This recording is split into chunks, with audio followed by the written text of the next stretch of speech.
And so what ends up happening is that the mind is using you because you're attached to it. The mind is using you. You are not using your mind. You haven't brought it back into its center. You haven't, as they say, made it quiet or quiescent like Ramana Maharshi does. And that's why I love, Ramana Maharshi and Robert Adams and like the non-duality aspect of what the mind is, or spirituality, and discussing what the mind is, because it's like a process of elimination. It's like make it quiet, bring it back into its root. The I, the singular I, the me in my head. Out of all of those things spawns this mind. It's a relational thing. It can't exist except in relation to other things. I am my mind, and then there's like the object relational aspect of what the mind is. And so Ramana Maharshi's like, I'm not my thoughts, I'm not my senses, I'm not this like idea I have of me. It's like a process of elimination. If I'm not those things, then what am I left with? What is the true core of who I am? The true core of who you are is the object of awareness. It's not even an object, it's just awareness, consciousness, peace, bliss. And then that is the aspect of you that is the divine, the God particle that lives in you, that's noticing everything, that's aware. You don't have to think. You don't have to be in your mind to exist. You can just look without like labeling stuff with your mind. You're like, oh, look at this tree, look at these leaves, and look at this trail and where it goes, and look at these branches and all this different stuff, and you're like, look, oh, how beautiful, and you're labeling it. Just let it be. And so your mind is this tool, but because you're identified with it, like Eckhart says, because you think it's you, because you think your thoughts are you, that you get lost in the thoughts, because you're so convinced by this external reality that you're living in, this three-dimensional reality that you're living in, which is what the mind is. It's based on the three-dimensional. It is an object. It's like a fleeting object, right? But it's based on this three-dimensional reality that has been created for us to play in. All of the thoughts that you have are based on the physical world and in relation to other things. So I think of myself in relation to other things. I think of other things in relation to themselves. I'm comparing and contrasting. That's what the duality is. The good and the bad, the up and the down, There has to be that contrast. That's the object reality of the mind, this tool. The most powerful tool that there is. The most powerful tool. And it uses you, you don't use it. I mean, sometimes you use it. Sometimes you might, sometimes you get inspiration and it's like it's guiding you naturally and you're using, it's like, oh, I've harnessed this most powerful thing. But the vast majority of the time we're like, it's just spinning. It's just repetitive nonsense, just bullshit that's being told to us, just pops up. And you'll notice that when you get quiet, when you have meditated a little bit and you learn how to pray, and it doesn't take a lot to learn how to pray, but what I'm saying is when you're directing the mind, like when you're like, let's say for example, you're going to sit down and you're going to pray. You're speaking, right? Aren't the thoughts that are popping up in your head, like let's say you're not speaking your prayer out loud, but you're just thinking it, because God hears everything. Your thoughts are heard in the galaxy, in the universe. The universe, your thoughts are a reflection of the universe, and the universe are a reflection of your thoughts. It's all just like embedded in itself, okay? But you have this prayer that you're thinking. You're like, God, please help me, for example, right? God, I need this, or please look after my mom, she's sick, or my grandma, or my brother or my sister, and like I could really use your help.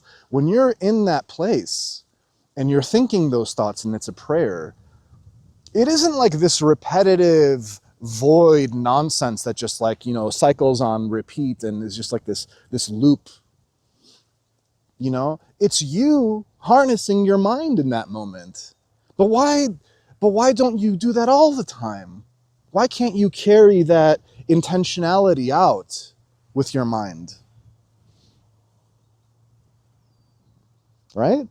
Why does it always have to be this unruly beast that's just like flowing constantly, just like sieging your internal state of being? It's just like this war, It's constant battle, the good and the bad, the angel in your head and the demon in your head, the truth and the lie, right? Like, that's why we've created this personification of the devil and the negativity and the evil, because the devil lies. So the shadow, the darkness lies.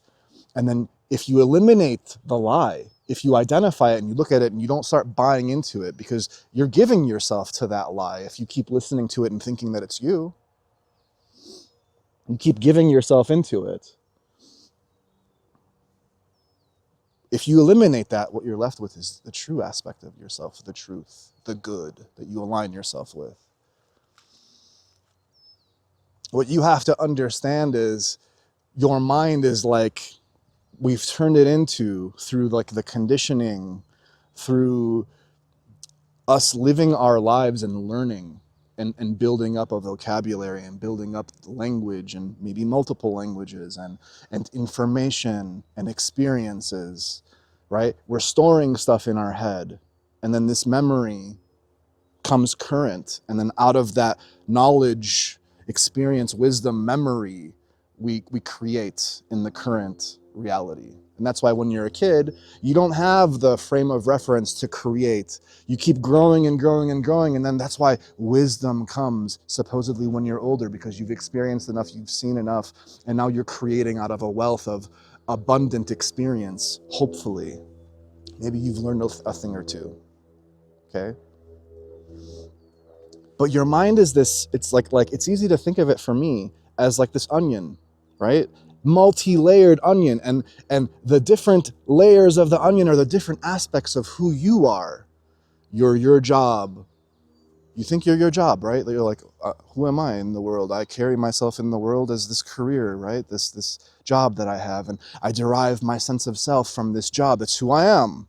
You go ask somebody, what do you do? Who are you? Oh, well, I'm a politician. I'm a teacher. I'm a janitor. I'm a mechanic. I'm a student, right? Like, I mean, that's kind of your profession when you're a kid, right? You're a student. But that's not who you are. You're so much more than just this one little 9 to 5 job that you do. What are you when you sleep? What are you when you're walking outside in the woods? What are you when you're like talking to your best friends? What are you when you're eating? What are you when you're making love? All of that exists in the mind too, right? Those are the roles that you play, and you identify with each of those roles. And then also, it's not just the roles, it's the information that you carry, your thoughts, your beliefs. These are part of you too. And you identify with your beliefs, you identify with some of your thoughts, maybe a lot of your thoughts. And so what's real, what's not real? And so these layers of consciousness and all of these thoughts, these things, these pieces of information that you have in your mind, it's so layered and so complex, and all of us have it. We're all carrying around different aspects here, and it flows out of you, and then it feeds into your feelings and your emotions, and then it's like this feedback loop. Your mind, and then you think something, and then you're scared, and then you feel the fear, in your gut, and then it's like this whole reactive process. You're learning through it, right? But the exercise for me is, how do I get out of my mind? How do I disassociate, right? Like in mental illness, it's like, oh, he dissociated. He dissociated. What I'm talking about is like a conscious dissociation of the mind. An aware, stepping back from the mind and observing it. And then what's left? Oh no, now I have these feelings. I have this energy that pops up and it wants to make itself aware.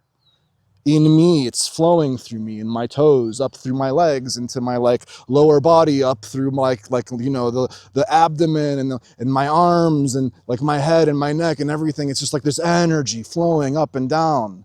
But when you're in your head and you're thinking and you're doing, you're not really like fully aware of what's going on in your body. Maybe you feel some pain and you're like, oh no, I'm aware of this pain, and like it starts fucking with you. You're like, oh, this pain, ah. That's when we're aware of stuff, but we're not like sitting aware of ourselves because the mind is like so front and center. And so the exercise, the quintessential like idea, the trying, what you're trying to do is to step back from the mind and be present. And then the mind naturally falls back into itself. But how do you start doing that? How do you get to that place? Well, that's why they keep telling you to meditate. It's like, but I don't want to. That meditative stuff, it's so woo-woo. It's such bullshit. What? Because when you meditate, you start observing. You're like, what are these incessant thoughts? Like, I can't because like I have ADHD and I just like, I'm constantly, I can't quiet myself. It's just always on. I just can't. I have to be on the go. I can't sit still. What a torturous way to live. To not be able to be still. Because out of the stillness is where you see.